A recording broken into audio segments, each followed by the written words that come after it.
of the United States government and the US media talking negatively about China has finally backfired. I tried so hard over the past 40 years to teach American business people and students how to understand China. I don't need to do this anymore. The flogging en masse of younger and not so young Americans to the RedNote enables them to learn about China on their own. How nice. What an irony. I'm so happy for you.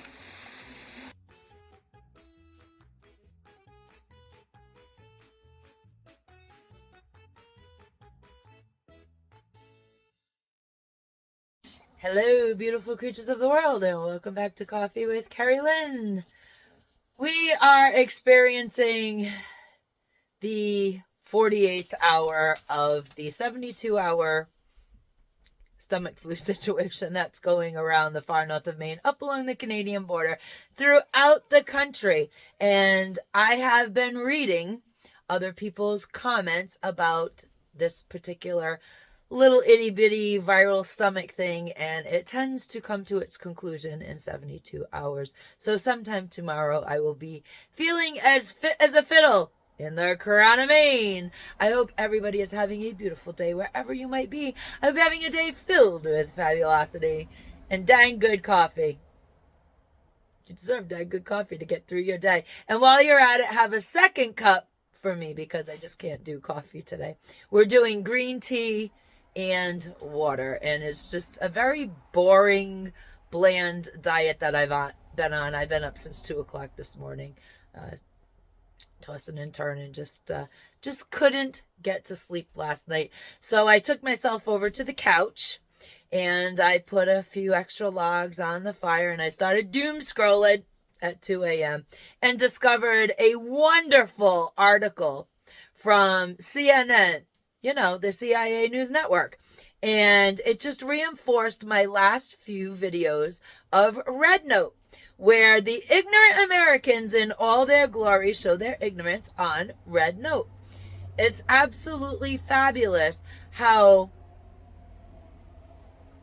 these TikTok defectors, and I call them defectors because they're not quite refugees, because it seems that Joe Biden is not going to enforce the TikTok ban, and possibly President Trump is not going to enforce the TikTok ban. So they are defectors of the TikTok, and they have run over to RedNote, which is based in China.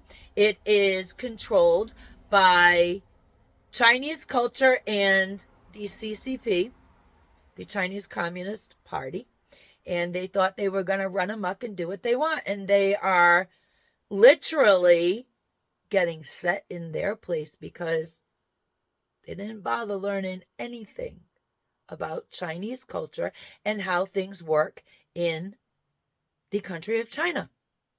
Fancy that. You see, in the United States of America, we're spoiled. We tend to think that the world works just the way our country works. Our country is the freest country in the world. Our country is the most tolerant country in the world. Now, the crowd of toleration tried to go over on RedNote, and in their amazing ignorant wisdom, they offended the Chinese right out of the gate. But see, the Chinese knew this was going to happen, and they've been trying to help the ignorant Americans, trying to play in their playground by their rules, not embarrass themselves so much.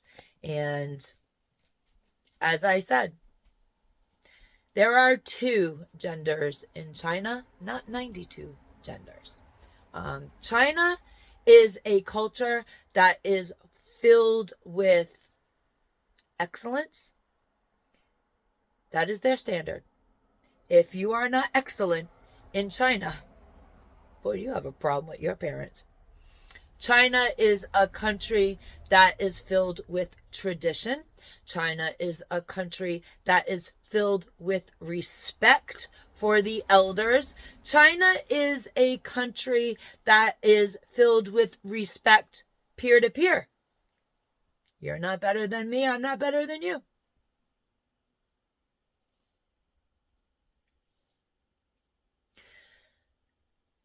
some Americans took their ignorance onto RedNote with them. Being gay in China is frowned upon. So when a non-binary person decided to make posts on RedNote, it wasn't taken so well. In fact, that person was met with very homophobic comments. We had a person, according to the CNN article, it was a male, post a photograph of himself topless to show his fitness, his physique, his abs, because, that is something that we do here in the United States. We tolerate everything, including half-nakedness all over the place. And in China, that post was taken down because his nipples were showing, and he was advised by a Chinese RedNote user that perhaps if he covered up the nipples, they might let the post stay. They might not. But that post, according to Chinese culture, that is basically sexually explicit.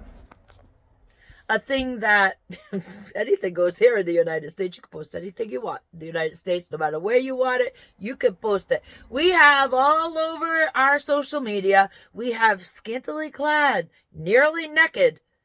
We have it all posted all over social media in our country. But you can't go to somebody else's country and do that sort of smut. However, that person that posted those photographs of himself topless, again,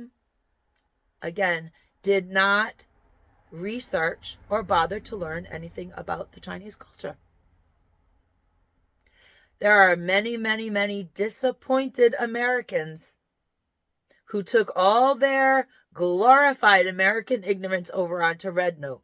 You see, another thing that was removed from the platform was a particular Japanese anime, My Hero Academia. Now, in our country, we're allowed to look at other cultures. We're allowed to learn about them. And we're allowed to take the bits and pieces that we find interesting, intriguing, wonderful, and adapt them into our social media. This is something that I like. I want to share it with you. You might like it too. And then we form groups of people who are passionate about different things: knitting, crocheting, anime. Well, in China, it's not that simple to bring what inspires you to the forefront of society. And My Hero Academia was banned in China in 2018. They've been highly censored because of their portrayal of Japanese wartime history. Now, if these young people or older people, whoever they were, that posted this Japanese anime bothered to learn anything about Chinese culture, bothered to learn anything about the history between China and Japan, they would have known not to post that particular type of Japanese anime all over the Chinese servers. As the Beijing Ministry of Foreign Affairs says, social media is a choice. You either play by our rules or you leave. Those are the choices. It's just, it's lovely when you try to explain to people that live in the freest country of the world, that think that the world operates, because they live in their small little bubbles, they think that the world operates very similar to the way our country operates.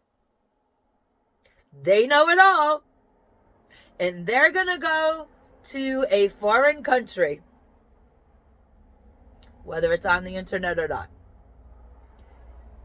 You need to learn the culture. You need to learn what is accepted and what is tolerated, or you get a little butt hurt. Now, the thing that burns me about what is going on RedNote is there are Chinese RedNote users that are openly telling the overseas American newbies, they're actually calling Americans names on on the RedNote. You know, if we took these toleration people and called them anything in our country, right away, it's hate speech. You pick it on me, words hurt, words of violence, but they're allowing Chinese people to call them newbies. It's a little condescending, don't you think? They don't think so, but it is condescending. Well, anyways, Chinese RedNote users are explaining to the ignorant Americans that they're going to have a much easier time with the censorship if they agree that Taiwan is a part of China. Taiwan has never been a part of China. It has never been a part of mainland China. Taipei totally disagrees with this. And as the Chinese state in the CNN article that, Taiwan is theirs, and they will take this by force if they have to, and they want the Americans that are now using RedNote to agree with them. So are they gonna? Who the hell knows? But Americans in all their glorious ignorance have flocked to communism. And they don't care as long as it's not them being hurt. They don't care who is being hurt. There are going to be a faction of TikTok defectors that have gone to the RedNote, that come off of the RedNote, will never go back to the RedNote. But there are also going to be those that go to the RedNote and just want to be a part of a thing, because that's how they are. They have very few brain cells in their head. They want to be a part of a thing no matter what, and they will bend the knee and they will kiss the arse of whoever they need to kiss it to be included. And the Chinese culture is not a culture of inclusion of depravity, immorality, confusion.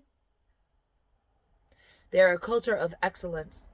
So if you want to remain on Notebook, the ignorant American toleration crowd, if you want to remain on Notebook, you better figure out how to achieve the Chinese standard, which is excellence in every facet of your life, which is respect in every facet of your life. Ladies and gentlemen, beautiful creatures of the world, hopefully we'll be back shortly to our regular feisty little broadcast that we have here on Coffee with Kerri-Lynn. Until then, be the kindness that you want to see in the world. Don't get on RedNote. It's going to be an absolute shite show. And as always, carpe diem, because no one promised you a tomorrow.